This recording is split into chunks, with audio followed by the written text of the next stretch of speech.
Welcome to Everything's Not Black and White with your hosts, Lala and Brian. Hello, everyone, and welcome to today's episode.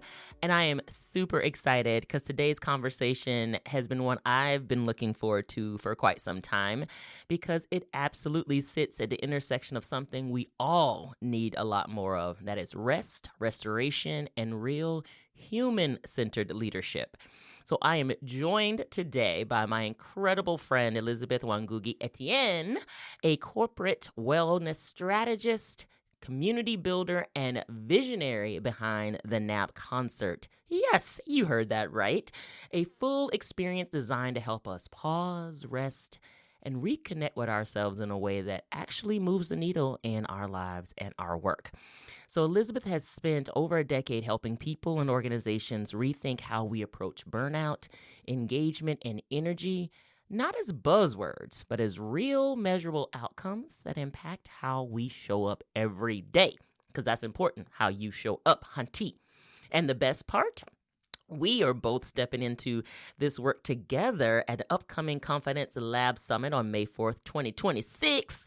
So this conversation is your front row preview of what's possible when you stop running on empty and start leading from a place of restoration.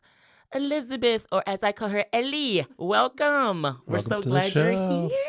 Thank you guys so much for having me. I feel blessed. Well, we are blessed to have you and your voice in this room. So we are going to have a wonderful conversation today. We are going to go on a journey for folks. We're going to start with a little curiosity, maybe get into some connection, show some value, talk about transformation, and invite people to this conversation to assess where are they at in this burnout scenario. Because that's a lot. Yeah. There's a lot going on. So let me just start with you first and foremost. Before we even get into your work, what does rest mean to you right now in this season of your life? For me right now in this season, rest is being in community, which seems counterintuitive because people can sometimes be so physically and emotionally draining. Mm-hmm. But in a time where the systems are specifically there to extract value from you, like quite literally chew you up and spit you out, it will be community that saves us all. Mm-hmm.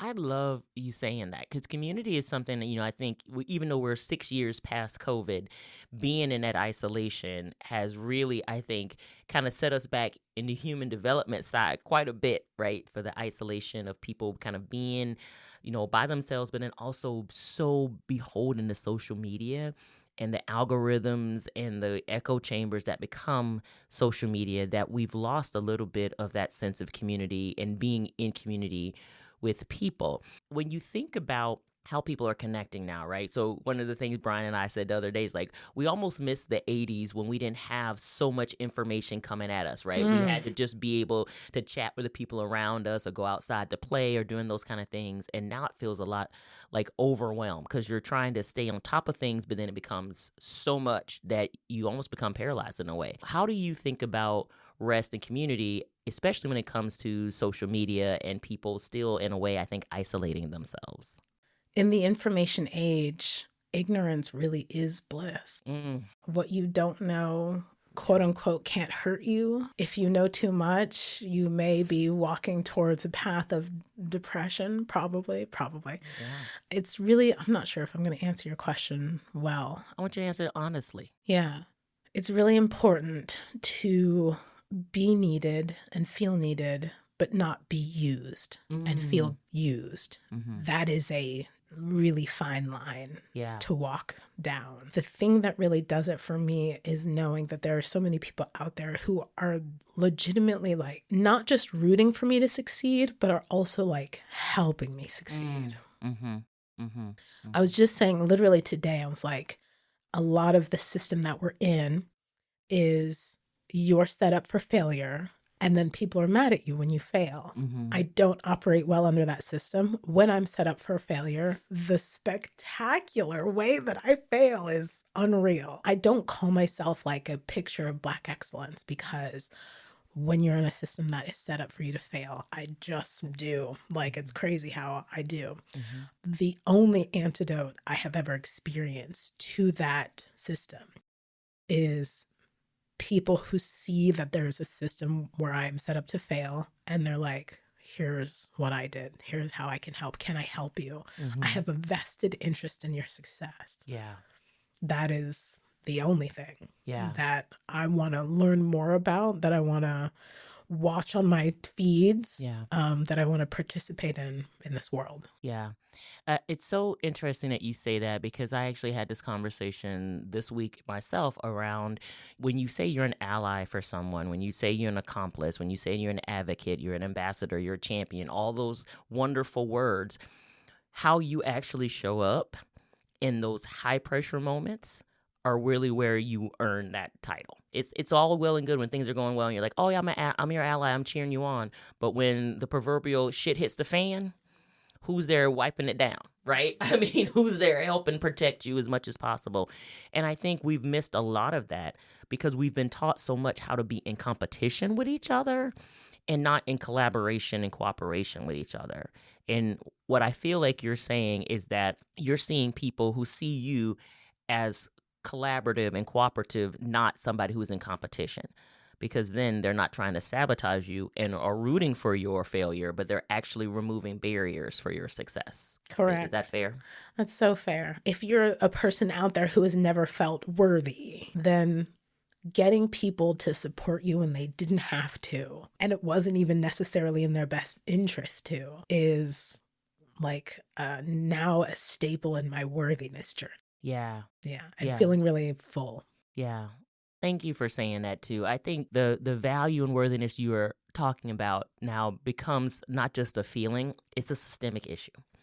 It is a systemic issue that I know as a Black woman, I've experienced a lot in life. And I'm not saying that other races or genders don't feel that same thing, but I know I call it the double bind when you are both a woman of color and a woman, but then you add other layers of complexity, whether you are neurodiverse or have another physical ailment or something that layers more of the complexity of how you navigate life. It gets harder and harder.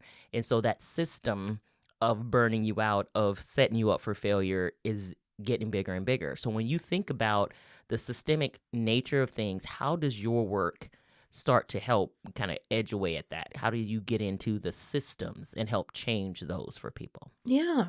One of the tenets of my burnout journey and the burnout restoration work that I do is sort of the tenet of burnout is incredibly natural, very normal. Almost I'll say 100% of working Americans go through it. Mm-hmm. Almost every adult does. Mm-hmm. It displays differently. I do believe that the midlife crisis is just an expression of burnout. Mm-hmm. It is you reconciling the fact that the life that you taught you were going to have, the life that you expected to have, did not happen. There is a grieving process. So a lot of burnout sort of begins with either a grief process or a numbing process. We try to keep it more towards grief if you want to go through burnout and burnout restoration in a healthy way. It'll look like grieving. This is not the life you expected. There are a lot of emotions around that. There is healing to be had. The thing that you don't want is this is not the life that you expected, and you grow number and number, colder and colder, angrier, sadder. Mm-hmm. That's what we don't want. But it's an incredibly natural process. And so for me, it starts with understanding the expectation. This is not the life that I thought I was going to have. This is not the life that was set up for me. This is not in alignment with my expectation.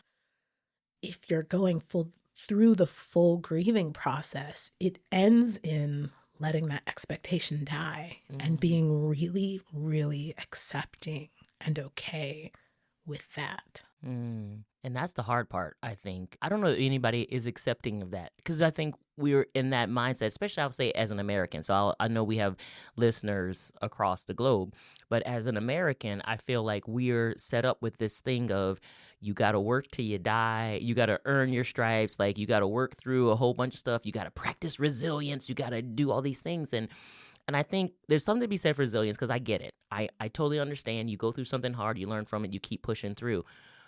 But I don't think our bodies were designed to go through this much hardness, this hardship that we're going through that has, quote unquote, made us resilient, but it's also burnt us the hell out. The mental overload itself. And I can tell people for the last, forget 6 years from COVID, the last year and a half of this administration and this wildness politically and socially is burning me out every day. And I'm somebody who is a super empath. I feel so much pain from so many people. And it's hard for me sometimes even to process all of the pain that's going on with people. So when you think about those people who are looked at as the strong ones in the community, we're also to a point where we need to be fed into because we're burning ourselves out too. A lot of us has forgotten the ability to recover. We don't have recovery practices or technique. None of us. And I'm not just talking about recovering from, like, say, an addiction. That is also a lot of, if you can believe it, a lot of burnout recovery techniques are also addiction recovery techniques. The art of recovery is kind of a lost art. It also really informs our ability to make decisions. I am not afraid to make a mistake. I'm never, ever, ever afraid to make a mistake because I trust in my ability to learn from it and recover. So in my adult life, I'm a very active person. I love to, like, hike and play, and I'm a yoga teacher, and I love to strength train, and I get injured a lot. I have sprained things and broken things and fractured things, and I'm clumsy. You would think that how much I try to practice balance, I would get better at balance. I don't. I just enjoy the practice. I'm never afraid of that. Even though it's painful, even though it's hard, I'm never afraid of that because I trust in my ability to recover. I've learned something. I've taken the time to rest. I've consulted with people who know more than me. Now I'm just talking about the recovery that happens when you, like, say, strain something or break something. I've taken the time to rest. I've consulted with people who know more than me. I'm not afraid to learn from what happened. I'll act differently in the future. Those same principles are for burnout. Part of them are for addiction. Part of them are for depression. A lot of them are for anxiety. One of the reasons why we stay consistently burnt out is because we've just forgotten the act of recovery and what's required and how much time it takes. Things need to be fast these days, which is a mistake. When you move too fast, you will break something. And I only know that because I lost over 100 pounds in 2 years, and I was moving fast, and I was pushing myself, and I was pushing myself, and I was pushing myself, and I broke things. And then I had to, quote unquote, start back from square one. And I had a lot of shame around that. But I was moving too fast, and I forgot about them. When you move too fast, you forget about things. We do it in our political system. We do it in our economy. We're doing it to each other now. You said about knowing when to step back because you're hurting yourself. How do you find that switch? Because I know I go to the gym, I'm 52 now, so I go to the gym and work out with a friend of mine, and she's in her 60s, but for whatever reason in my mind, I can't turn off the competition mode. Like if she's going to do 6, I'm going to do 10. How do you know when you're overstepping your boundaries and feeling that pain? Like, is there any sign before you get to the pain where you can, like, maybe turn it off? It's really hard to turn off competition because that's an ego thing, and we all have it, and I do too. Slowing down really, go even slower. Go even slower. I'm serious, and here's why. When you're moving quickly, first of all, it's a diameter thing. When you're moving quickly, it takes time for, let's just say, shoulder. If you're old enough, you probably have a shoulder issue. It takes time for your brain to come up with a thought or to sense a feeling. And then it's got to do a certain level of communication. The nerves in your shoulder, the nerves in your chest, the nerves in your neck, the nerves in your spine, the nerves in your jaw, in your head, so forth. It takes a good amount of communication, and it happens a lot slower than we think. It's only a fraction of a second. But in that fraction of a second, you've already done the deadlift. And so all of the feedback you're getting afterward is feedback, okay? One of our tenets, I'm a power yoga teacher, so I love to lift. I love to lift heavy. I love to be strong and athletic.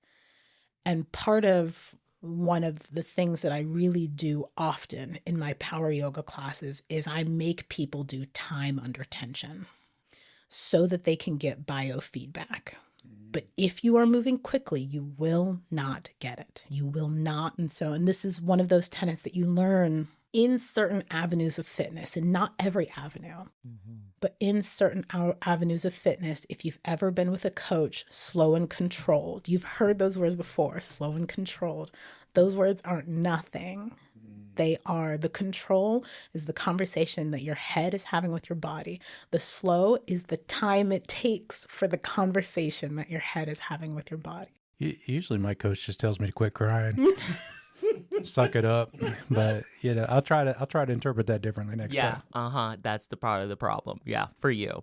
But I think something that you just said is what might be people's barrier, is that to go slow and controlled, and we're such a society, especially in the workforce, quick, minimal viable product, quickly get it done, move fast,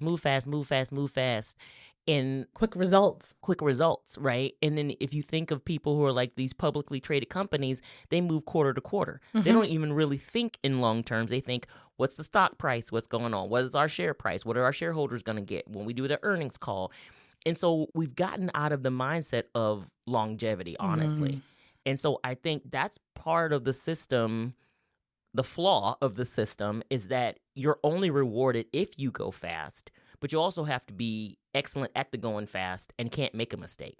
Because when you make the mistake, then they're like, well, maybe you were not qualified, or maybe you didn't know what you were doing. No, I was moving too fast and I didn't get the right communication. I didn't do the right thing, right? So how do we shift that thinking?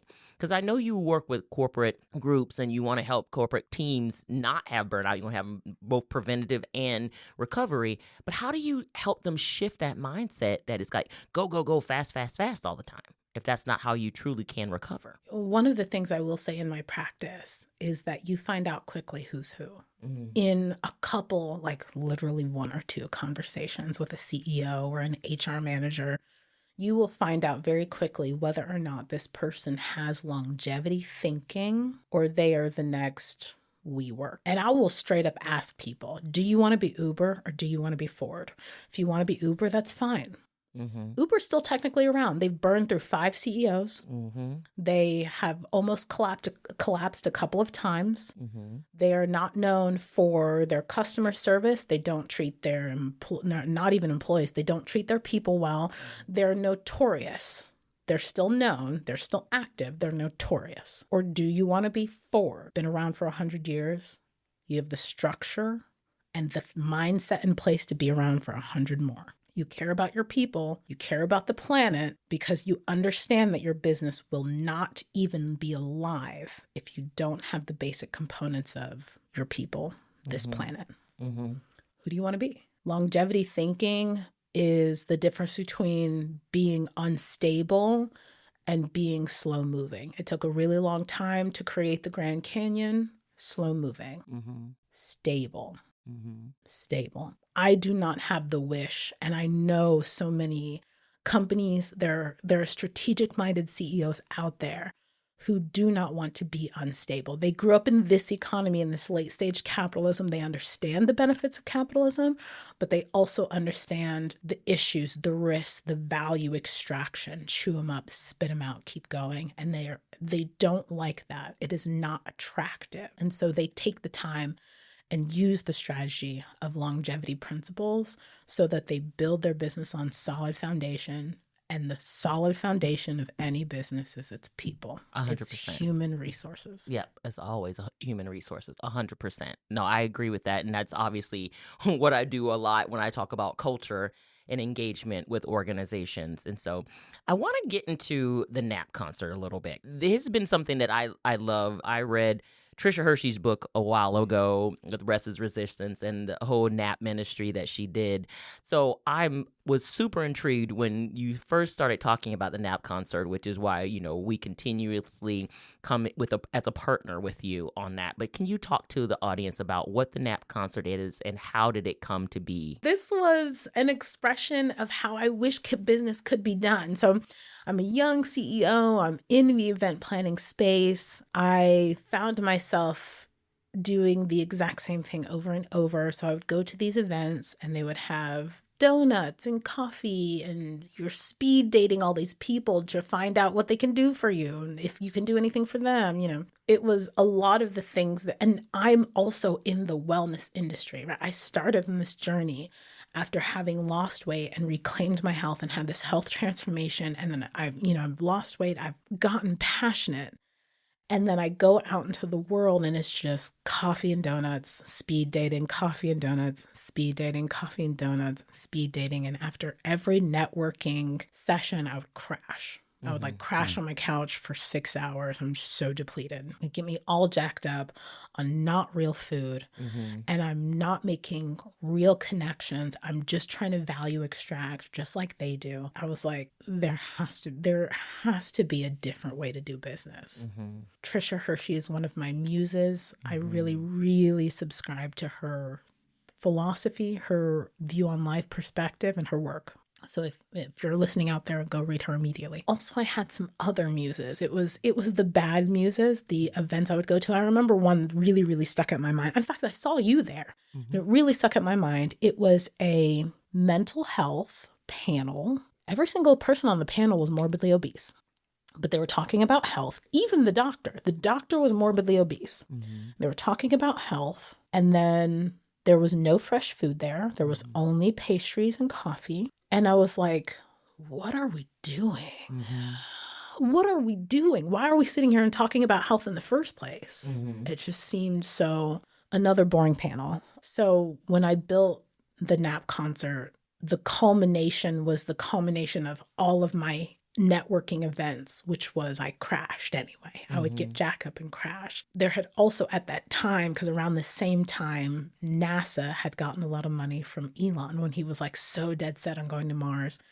And so NASA had gotten a lot of money, and in their infinite wisdom, they had resurrected an old study from the 90s where they were prescribing their astronauts naps because they were burning out. Like astronauts were burning out.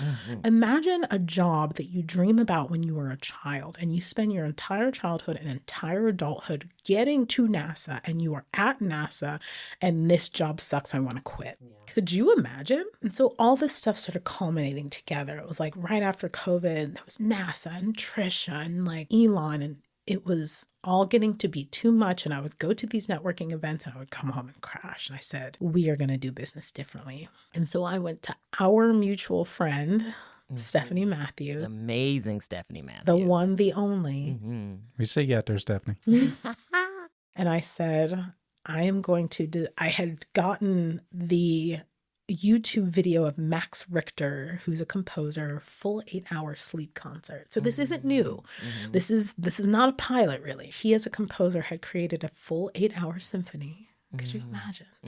He staged it in New York, and all these New Yorkers would come and sleep on cots, and they would just get a full night's sleep. I said, we're going to produce that. She said, no, we're not. Go back to the drawing board.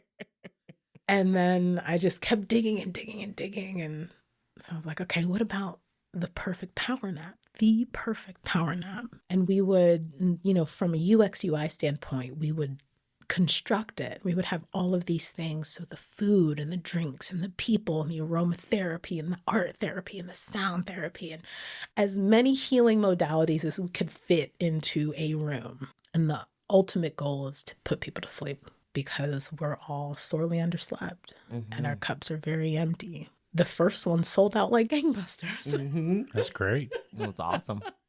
And then the second one sold out like gangbusters. And this is what people really need. We're tired of the same old boring panel. We're tired of the same unhealthy food. We're tired of value extracting each other. And really, we just need to come together, experience joy. Yeah.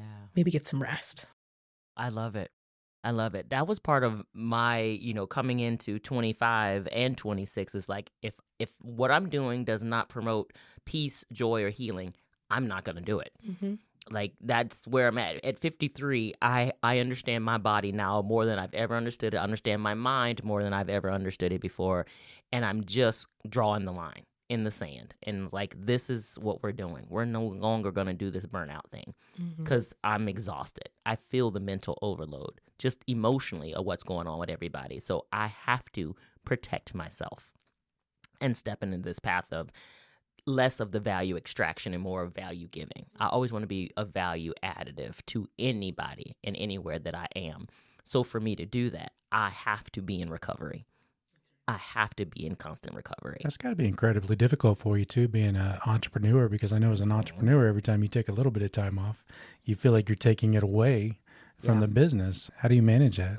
Part of what I've done that I'm really proud of is I've given myself financial incentive purely by the industry that I'm in to stay healthy and well. So when I don't feel healthy and well, when I don't look healthy and well, when I start, like I said, I came from this off of my own health and wellness journey. So when I start putting on weight, something has happened.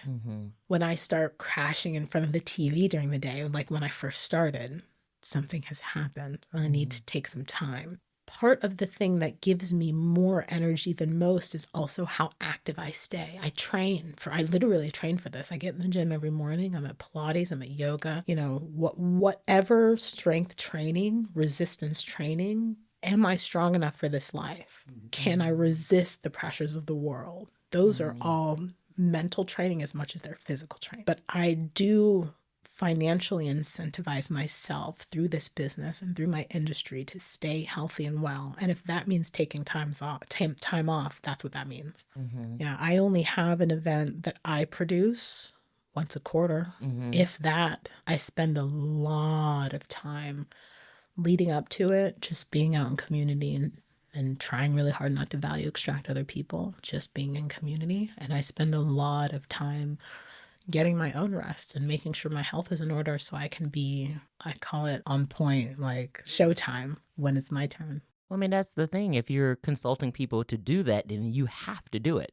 Otherwise, that's what we call hypocrisy, which we see in a lot of places. There's no hypocrisy in the world nowadays. Never in the world. What are you talking about? Never, never. So I want to get into what we're doing on May 4th, the Confidence Summit. And so I want to just kind of give people a little bit of an idea of what can they expect, especially with what you're presenting here. How do you do recovery differently? How do you think about your recovery differently? So talk a little bit about what you plan to share on May 4th. Come to the Confidence Lab because it's not going to be another boring panel. Facts. Real facts. I am going to be speaking on sustainable agency, which, I'm a woman. And I grew up in the Roe versus Wade era. Now it's the post Roe versus Wade era. And being confident, knowing that I am a woman, a Black woman at that, and I still have freedom over myself and my body, my thoughts and my actions. And more importantly, if I don't regularly exercise that freedom, that is a muscle that will wane and die. Exercising agency. In life, we say a lot about Karens and how dangerous they are. But one of the things that Karens are so good at is exercising agency when they've been wronged in life. They don't always do a great job at it, but they always do it, exercising agency when they've been wronged. And so I was, at the gym recently, exercising agency, telling somebody it was a choice. You could have defended me when you silenced me instead. You could have defended me, but you censored me instead. It is a choice. It's a choice. Exercise your free will. Stand up to people who wish to see you silenced and censored. And that is a part of burnout. It gets me invigorated just to talk about it. It gets me invigorated to talk about the freedoms I have as a woman. I will always be attractive. I will always be desirable. No man will ever define me, even if I align myself with them. I have the freedoms of being a beautiful woman. There you go, girl. I mean, but you're so right. I think that's the thing. We think of ways like, oh, they took my voice. They can only take your voice if you allow them to take your voice, right? I mean, there might be a repercussion or, a consequence, but guess what? Your agency also gives you the ability to accept that consequence and to learn from it, move through it, all the things. Recover From that. So 100%. And I think more people need to understand that and to if nothing else, hear that part of the summit, because they need to know that their voice matters and they do have a choice. They can choose to speak or they can choose to be silent, but there's a consequence on both. If you don't believe in your inner constitution to recover from a mistake or a problem, then you will always bend in submission to others because you don't believe you have the ability. You don't believe you have the ability to recover. Fire. Honey, that's a doggone mic drop by itself. Listen. But you're absolutely right. You're absolutely right. People get that fear of not even speaking up for themselves and then not recovering and then having shame and guilt for not standing up for themselves. And it's a vicious cycle that is deep. It's really ugly. And it's really ugly. And it takes away your confidence. That's right. So this is why, listen, if y'all don't show up on May 4th for that conversation by itself, then I don't know what to tell you. Because your girl also going to be there, because I'm going to be talking about confidence and service. And there's going to be some other beautiful speakers that are going to be there. So I need y'all to show up in droves because, honey, we need to talk about this. And this is not just for women, not just for Black women. If you have ever felt like you've been silenced, if you've ever felt out of control and that you don't matter, that your value has been extracted without any recompense, you better show up on May 4th. If you've ever felt afraid to stand up for yourself, if you've ever chosen not to stand up for what you know is right, come. Mm-hmm. And how many of these events do you do a year? So if somebody who can't make that May 4th event could attend possibly one of your other ones. Yeah, we do quarterly. So we do an annual summit and then we do quarterly meetups. And so we definitely want people to know, and we are building out, it's a whole year curriculum, right? So everything that you're learning in the actual summit, we will continue to reinforce for the whole next year. So these are things that we definitely want you to be a part of, right? And there's going to be a membership component to it. And one of the membership pieces is that you will get a 1-hour session with each one of us as speakers who are going to be a part of the summit. So that means you can have time with Ellie and getting that understanding of recovery and value extraction that does not deplete you, but actually adds to who you are. I love that. Yeah. And the next NAP concert will be November 14th of 2026. It's our winter concert, live acoustic jazz, and a concert where you get to take a nap. And honey, I know I'll be there. So y'all better come too, because listen, honey. You had me in listen, nap. I'm going to be there because my husband knows how to nap. I'm still learning, but my husband knows how to do it, but I'm going to have to be there again. And so I want you all to be there with us as well. Ellie, this is so powerful, and we'll definitely have you back again because, honey, you have brought the fire today.